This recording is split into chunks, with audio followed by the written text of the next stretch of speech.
عمو کریم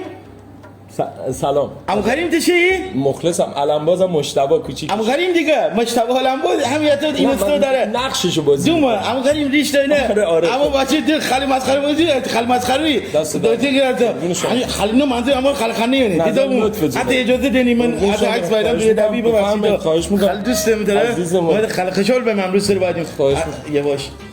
اتی جمتر اتی چی کنیم مهربون من اتی عکس بایدم چه کردم آره قربون دست من با تو کاچه بازنم خواهش می‌کنم دیدم اتی خودی‌تر ببین اتی جفترم کنیم جفتر از آره داره فرسیده خالقان کریم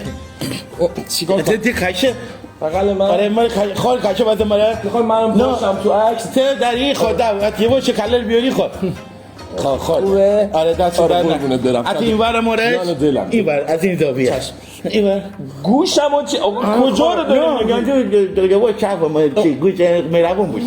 خب یواش اتی اینجوری آقا کرده نه خال خوب بد میشه اون عکس نمیشه خیلی دوستم داره خودت هر باشی خودت من اتی کاچه دراز بچم دراز بکشی اینجوری حتی مثلا هوا رو رئیس من خیلی بابوش میچش دارم یعنی مثلا زل بازه یعنی من خیلی دوست دارم حالا خوبه آره من شده تو هم نگیدی خب آره اما گاری حتی رسیده باش من حتی خار اونجوری عکس بایدم گرفتی دیگه نه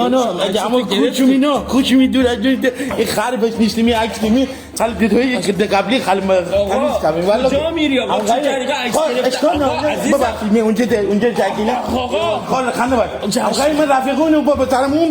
بیان تشریف بیار همین بغل بودن که آقا بغل بودن چیکار می‌کنم سلام عکس باید جان اما که اتو اونوری همینجا عکس باید چش الان خوبه آره دست در نه جست دیگه ای نمیخوای آره نه خال باید خوبه زود باید خال باید خال دارم میگیرم دیگه میگیرم دیگه منظور چیه بلند ببوش برو اونجا عکس باید آ چشم سلفی بگیرم نه تو چی اصلا دانی بوش اما به طرمون آقا من عکس بگیرم من باشم تو من حتما مگه دبوشی من